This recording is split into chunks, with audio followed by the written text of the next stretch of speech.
Morning students. कल last video में हमने रैंडम वेरिएबल्स के बारे में पढ़ा था। अब आज उसी के बेस पे एग्जांपल देखते हैं। कल जो एग्जांपल देखा था वो बेसिक एग्जांपल था रैंडम वेरिएबल का, बट आज से जो हम काउंट करेंगे वहां से एक्चुअली चैप्टर चालू होता है। तो आज उसकी एग्जांपल देखने से पहले प्रोबेबिलिटी मास फंक्शन की डेफिनेशन मैंने कल आपको बताई थी। आज डिस्क्रीट डिस्ट्रीब्यूशन फंक्शन के बारे में पढ़ेंगे। ये एग्जांपल देखने के बाद हम कंटिन्यूअस डिस्ट्रीब्यूशन फंक्शन पढ़ेंगे। तो ये चैप्टर में टोटल 4 टॉपिक आपको पढ़ने हैं। पहले डिस्क्रीट डिस्ट्रीब्यूशन फंक्शन, फिर कंटिन्यूअस डिस्ट्रीब्यूशन फंक्शन और उसके बाद 2 वेरिएबल 2 डायमेंशनल दोनों के लिए पढ़ना है। तो स्टार्ट करते हैं discrete distribution function. Let x be a discrete random variable which takes the value x1, x2 up to dash such that x1 is less than to x2 less than to x3 up to dash. जिस ये continue है कि x1 x2 से less than है, x2 x3 से less than है, आगे जितने भी वेरिएबल है उसके लिए यही एप्लीकेबल होगा। With probability such that p of xr is greater than or equal to 0, means r equal to 1 to up to dash n के लिए p of x is p of x1 probability of random variable 1 is greater than or equal to 0। वो 0 भी हो सकती है या तो greater than 0 but less than 0 नहीं होगी। For all values of I and summation I equal to 1 to x p of xi is equal to 1 means summation of p of x1 plus p of x2 plus p of x3। Suppose आपके example में 3 बार random variable आपने use किया है तो p of x1 plus p of x2 plus p of x3 हमेशा क्या आना चाहिए, 1 आना चाहिए। तो ये उसकी सेकेंड कंडीशन है। नाउ डिस्क्रीट डिस्ट्रीब्यूशन फंक्शन को हम डिनोट करेंगे कैपिटल F ऑफ x से is equal to probability of capital X less than और equal to small x is equal to summation small i equal to 1 to x p of xi। तो ये notation है for the discrete distribution function. जो हमने यहाँ पे theory में लिखा है वो ही मैथमेटिकल फॉर्म में लिखा है यहाँ पे। तो आपको कोई शॉर्ट में डिस्क्रीट डिस्ट्रीब्यूशन फंक्शन की डेफिनेशन पूछे तो आप इतना लिख सकते हो। Now where x is any integer the function capital F of x is also called the cumulative distribution function. तो आपको एग्जांपल में डिस्क्रीट बोला हो या क्यूमुलेटिव बोथ आर सेम, आप डिस्क्रीट डिस्ट्रीब्यूशन फंक्शन को क्यूमुलेटिव डिस्ट्रीब्यूशन फंक्शन भी बोल सकते हो।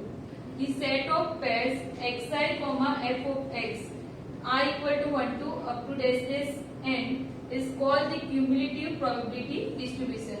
तो ये जो पेयर आप बना रहे हो x1 f of x, x2 f of x, वो पेयर को हम बोलेंगे क्यूमुलेटिव प्रोबेबिलिटी डिस्ट्रीब्यूशन। अब आपको ये टेबल भी बनाना होगा। तो कैपिटल X जो हमारे डिफरेंट रैंडम वेरिएबल है x1 x2 up to dash आगे कंटिन्यू होगा। यहाँ पे जो भी रैंडम वेरिएबल है उसकी प्रोबेबिलिटी हम फाइंड करेंगे तो उसे हम f ऑफ x से डिनोट करेंगे और ये f ऑफ x हमारा क्या है, डिस्क्रीट डिस्ट्रीब्यूशन फंक्शन। तो related to p of x1 के रिलेटेड है x2 p of x1 plus p of x2। आगे जाओगे यहाँ पे x3 अगेन तीनों का सम होगा p of x1 plus p of x2 plus p of x3। अब यहाँ तक जो हमने पढ़ा वो डिस्क्रीट डिस्ट्रीब्यूशन फंक्शन की डेफिनेशन थी। अब इसका यूज करके हमें एग्जाम्पल काउंट करने हैं। तो एग्जाम्पल में आपको दिया है find the probability of the numbers of heads when 3 coins are tossed। तो जब 3 coins को आप टॉस करोगे, आपको पता है जब हम कॉइन को टॉस करते हैं तो या तो हेड या तो टेल मिलता है, बट यहाँ पे कितने कॉइन को टॉस करना है, 3 कॉइन को। तो उसके लिए डिफरेंट पॉसिबिलिटी, वो हमारा क्या होगा, सैंपल स्पेस। तो कोई भी एग्जाम्पल आपको काउंट करो रैंडम वेरिएबल के लिए तो सबसे पहले आपको क्या बनाना है, सैंपल स्पेस। फिर देखना है कि आपको किसके लिए प्रोबेबिलिटी फाइंड करनी है, उस हिसाब से हम रैंडम वेरिएबल को लेंगे। तो सैंपल स्पेस क्या होगा, व्हेन 3 कॉइन्स आर टॉस्ड। तो या तो तीनों पे हेड आएगा तो फर्स्ट प्रोबेबिलिटी होगी H। अब या तो 2 पे हेड होगा और 1 पे टेल होगा तो उसपे टेल या तो लास्ट वाले पॉइंट पे आएगा या तो सेकेंड वाले पॉइंट पे आएगा या तो फर्स्ट वाले पॉइंट पे आएगा, राइट। तो ये 1 टेल और 2 हेड हो तो उसके लिए 3 पॉसिबिलिटी है। अब सेम वैसे ही 2 टेल हो और 1 हेड हो तो उसके लिए अलग अलग पॉसिबिलिटी है। तो THH, HTH, TTH यहाँ पे लेंगे T H T, H middle रहेगा, आगे पीछे टी की। अब एक एच की पोजीशन स्टार्टिंग में लेंगे तो एच टी टी, राइट। तो दो टेल और एक हेड हो, उसकी सारी पॉसिबिलिटी आ गई। अब लास्ट में जैसे तीनों पे हेड आया वैसे तीनों पे टेल भी तो हो सकता है, तो टी टी टी। तो ये हो गया sample space for 3 coins are toss, H H H, H H T, H T H, T H H, T T H, T H T, H T T and T T, right. आप इसको ऐसे भी देख सकते हो, 3 kinds coins are toss, तो 2 cube, 2 raise to n, 2 cube is 8, तो आपके अंदर टोटल 8 नंबर ऑफ एलिमेंट्स होने चाहिए आपके सैंपल स्पेस में। नाउ रैंडम वेरिएबल क्या होगा, तो probability of the number of heads, तो let x be the random variable,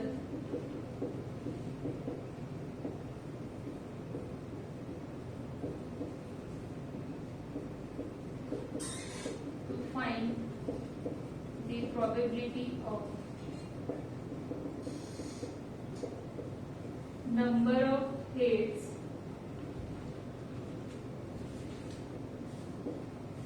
when 3 coins are tossed। अब यहाँ पे x की कितनी वैल्यू हो सकती है, 3 कॉइन्स टॉस हो रहे हैं, तो या तो हेड 0 होगा, या तो हेड 1 होगा, या तो 2 होगा।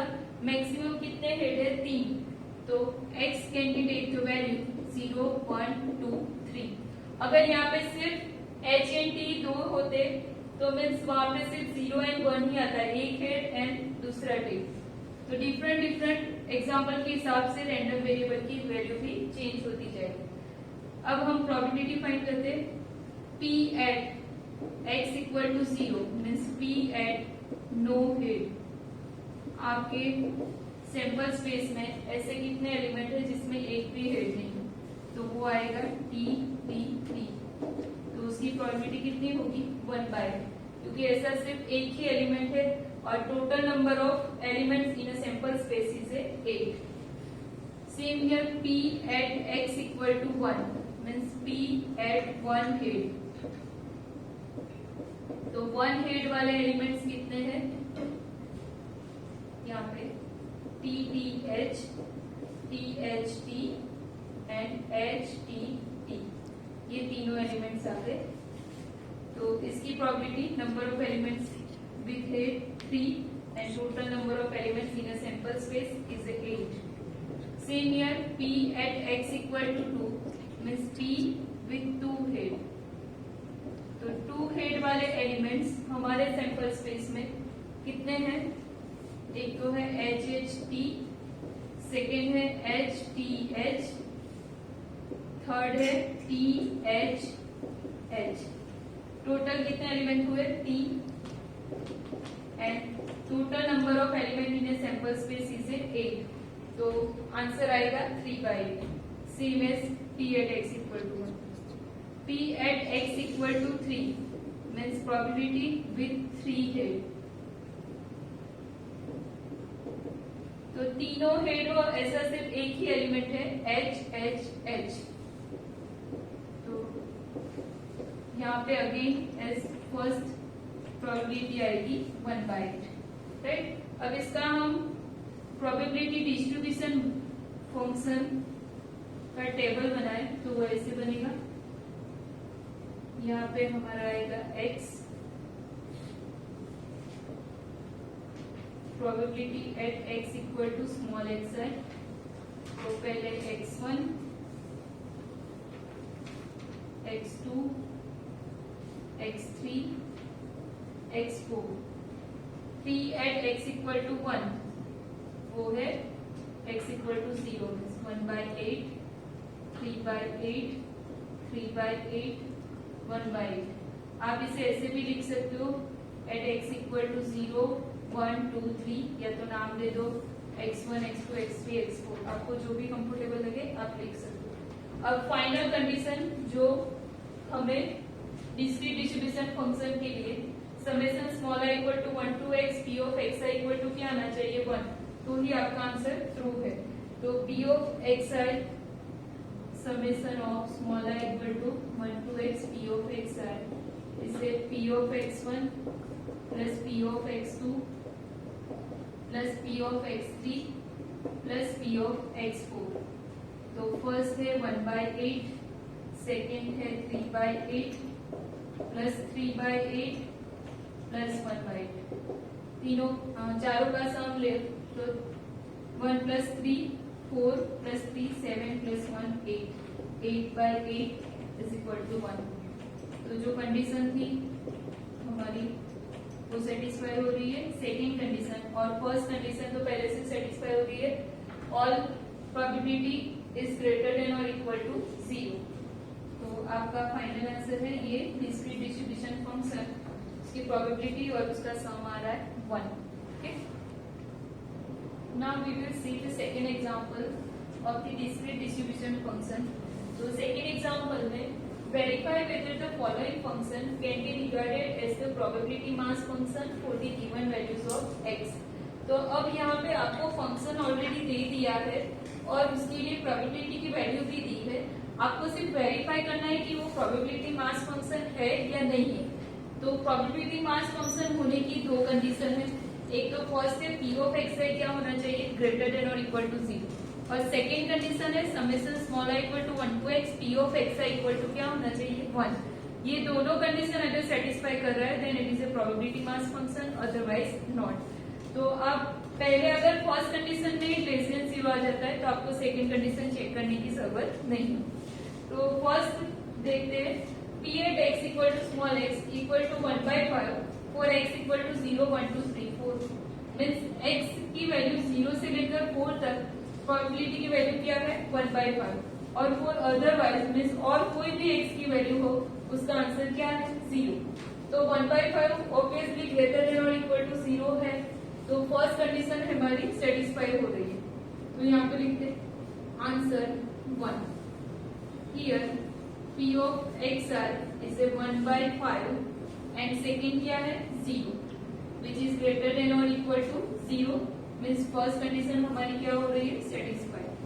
Now summation small I equal to 1 to x p of xi is equal to p of x1 plus p of x2 0 से स्टार्ट होता है तो p of x0 x1 x2 x3 x4 और अदरवाइज के लिए सबके लिए वो क्या है 0 और ये सबकी वैल्यू क्या है 1/5 1/5 1/5।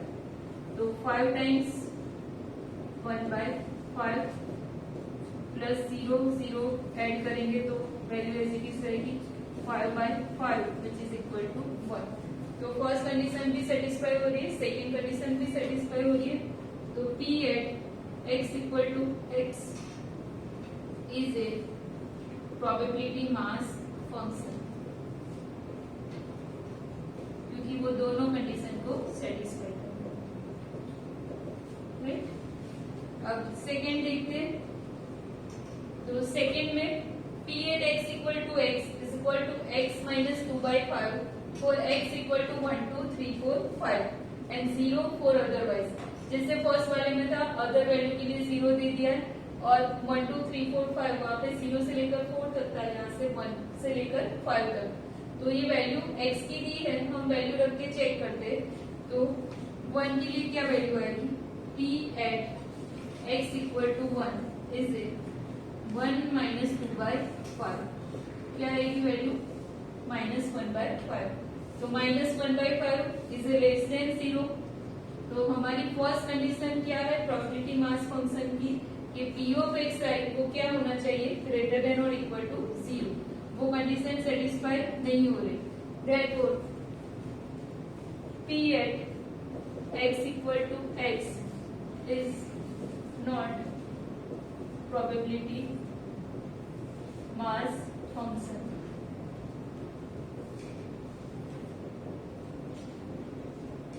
राइट, अब सेकेंड एग्जाम्पल हो गया, थर्ड देखते हैं।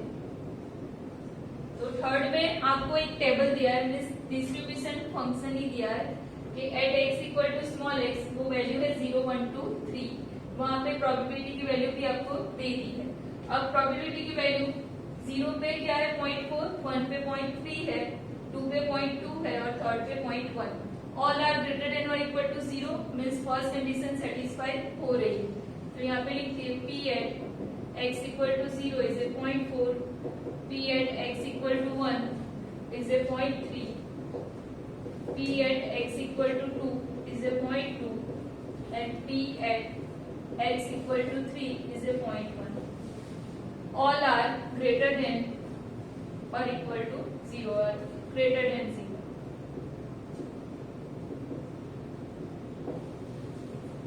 Therefore, p of xi is greater than 0 for I equal to 1 to up to this up to 4 3 तक. Second condition, summation small I equal to 1 to n x p of xi. तो यहाँ पे value आएगी p of x1 plus p of x0 लेते हैं x1 plus x2 plus x3. Total 4 value है, सबका सम लेते हैं 0.4 plus 0.3 plus 0.2 plus 0.1. 0.4 plus 0.3 0.7 plus 0.2 0.9 plus 0.1. Answer आ जाएगा 1.0 में से आप 1 लिख सकते हो.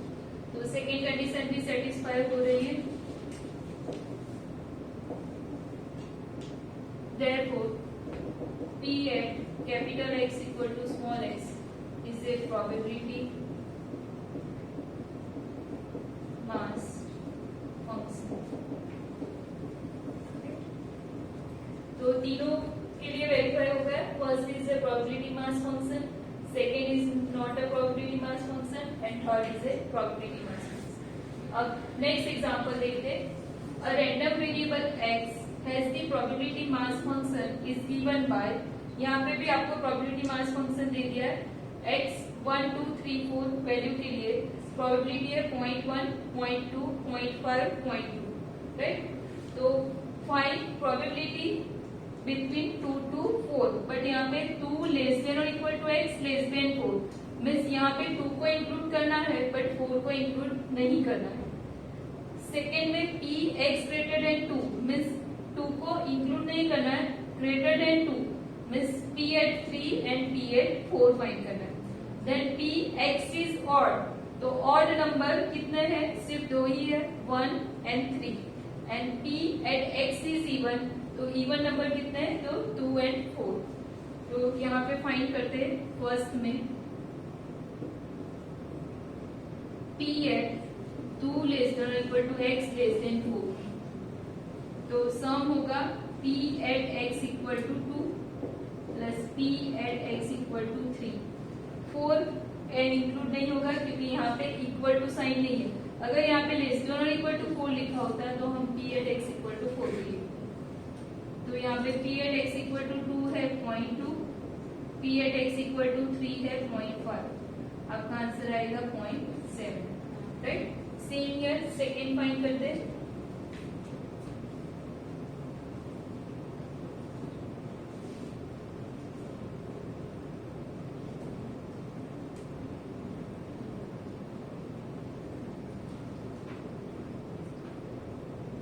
सेकेंड में p at x greater than 2,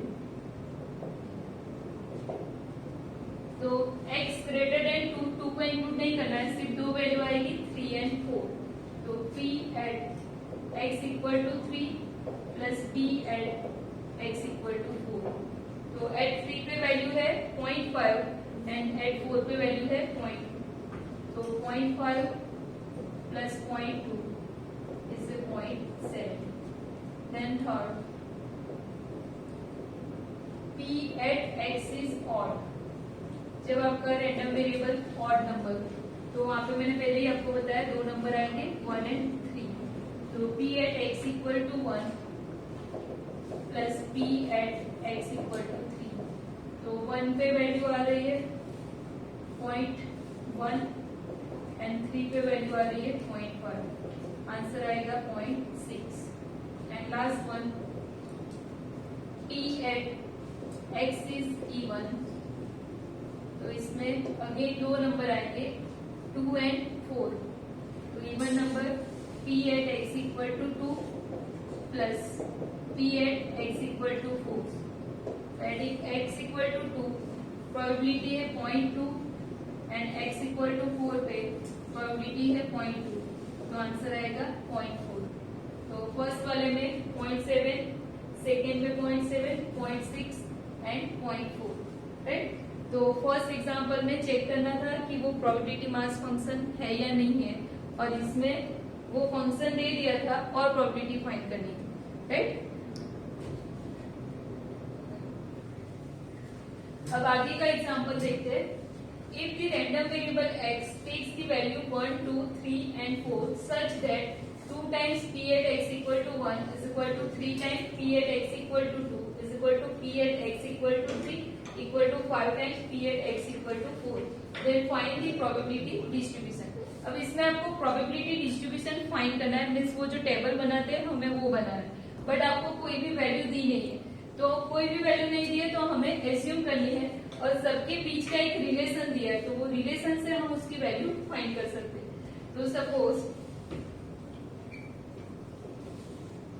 2 at p time x equal to 1 is equal to 3 time p at x equal to 2 is equal to p at x equal to 3 equal to 5p at x equal to 4 is equal to k, right. तो p at x equal to 1 is equal to होगा k by 2, क्योंकि यहाँ से आप इसको compare करोगे तो 2p at x equal to 1 is a k, तो p at x equal to 1 होगा k by 2। Same here p at x equal to 2 होगा k by 3। p at x equal to 3, आगे मल्टीप्लीकेशन में कोई variable नहीं है तो यहाँ पे आएगा k, and p at x equal to 4 ये होगा k बाई 5।